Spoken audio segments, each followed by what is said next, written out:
Bonjour tout le monde, aujourd'hui on est sur un jeu Otome Game, je sais plus le nom. On va voir tout à l'heure, on va vous dire ça après. Là on est en train de commencer, une personne s'appelle Yukina.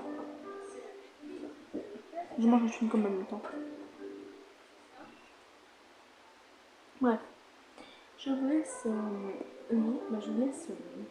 écouter attentivement. Je laisse tomber la caisse sur le sol en espérant que cela atténuera la lourdeur que je ressens dans ma poitrine.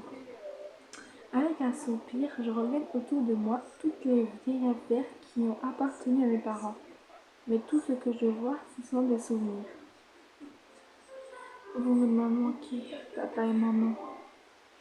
Les larmes aux yeux, je touche le collier autour de mon cou qu'elle m'a offert. Je me mets à fouiller dans les autres caisses, à parcourir les vieux journaux. Ah ok.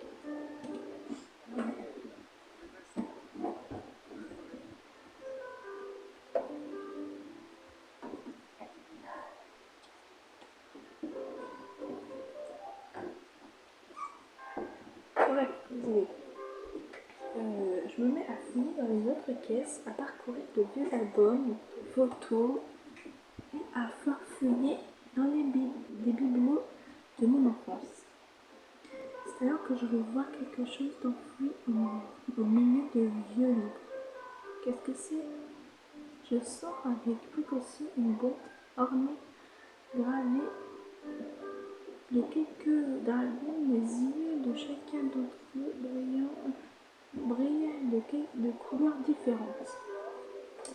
C'est bizarre, cocotte, c'est pas normal du tout.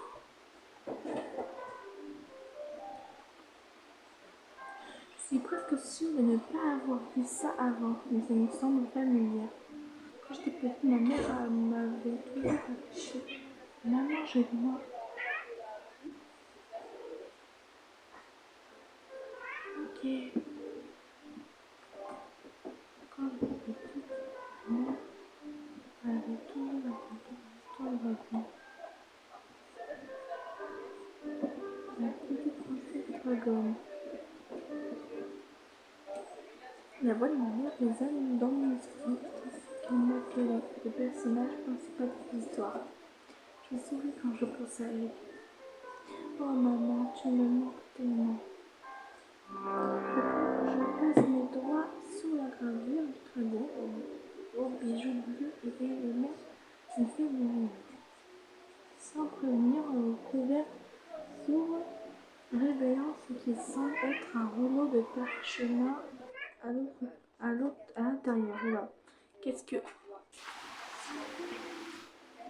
Curieux, je déroule le parchemin et vois rempli d'étranges symboles. Symboles que je n'arrive pas à comprendre. C'est bizarre. Mais d'accord.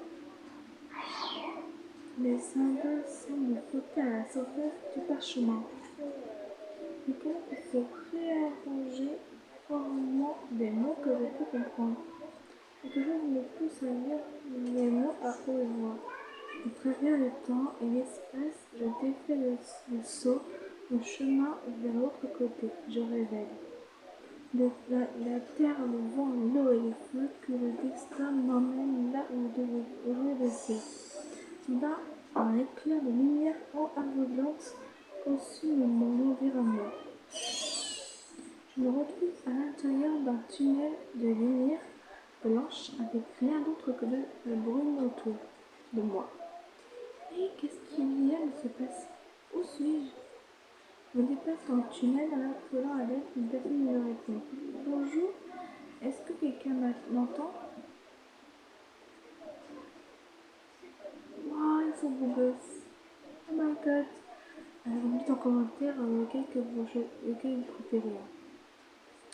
C'est alors que trois silhouettes commencent à se matérialiser autour de moi. Est-ce que ce sont des cornes et des êtres? Des dragons, des dragons. Prenant forme à partir d'un tourbillon d'orbes lumineux. Un homme en rouge épais élevé. Ah! Puis un autre homme en blanc bondit une immense disparaît à ses côtés. Et voilà mon rouge à battre, ce n'est plus sur lui. Une vente de protection. Oula. Cette femme se lance sur le sol. Un cyclone de vent protecteur enveloppe l'homme avant que la lame de l'épée ne le frappe. Storim, en avançant son bras, l'homme blanc propulse l'homme en rouge vers l'arrière avec une rafale de vent. Aïe aïe aïe, elle gagne. Et un troisième homme vêtu de vert, j'observe avec nonchalance une grande hache pointe dans son dos. Content de voir que vous ne vous entendez toujours pas. Forest, où sommes-nous? Eden tourne ses yeux intenses vers Storim. J'étais en plein entraînement au combat. Qu'as-tu fait, Storim? Soupçonnes-tu immédiatement que j'ai quelque chose à voir avec tout cela? Il semble que nous avions été convaincus. Regardez, Pomoki.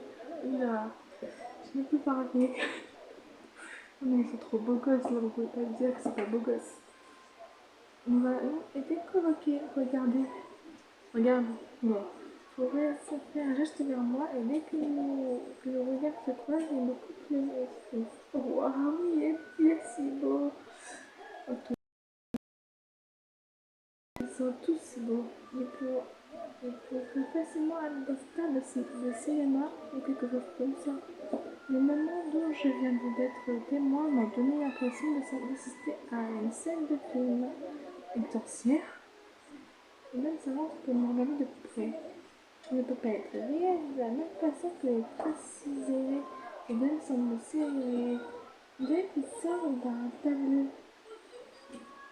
aucune sorcière n'a le pouvoir de nous l'invoquer. Vous n'avez toujours pas compris. Story moula d'autonomie. Comme si vous remarquez un doigt, je trouve pour la première fois, il est quoi? Est-ce que c'est au point de disparition? Story me regarde ensuite stupéfait. Et c'est la meilleure façon de goûter. Il est beau, incroyablement beau. Oula, désolé. Incroyablement beau. Alors cela fait de toi la princesse dragon perdue. Oui, bordel. Arrêtez les chats pour faire n'importe quoi. Je suis pris la tête d'entendre dissiper le brouillard qui s'est formé dans ma tête. Une fois de plus, j'entends l'écho de la voix de ma mère en entendant ces mots. Comment viens-tu de m'appeler? La princesse dragon perdue. Elle est la seule à pouvoir nous convoquer au point de disparition. Le point de disparition, un endroit et l'espace où les deux mondes se rencontrent et restent pourtant divisés. Eden se dirige vers moi en me jetant un regard scrutateur. Je me dis vers son imposante carcasse et commence à me sentir intimidée par sa présence. Elle a l'air chétive quand même. Mon indignation prend dessus, momentanément, qui donne fait 2 fois ma taille. Est-ce que tu veux me dire que je suis chétive? Excuse ses manières. Eden n'a jamais été diplomate. Je leur demandais, alors, est-ce que je dis la 1 ou la 2? Dites-moi en commentaire et sinon, je vais pas pour moi. Je leur demandais si les là, je leur demandais qui ils sont. Vous me dites en commentaire. Bye bye!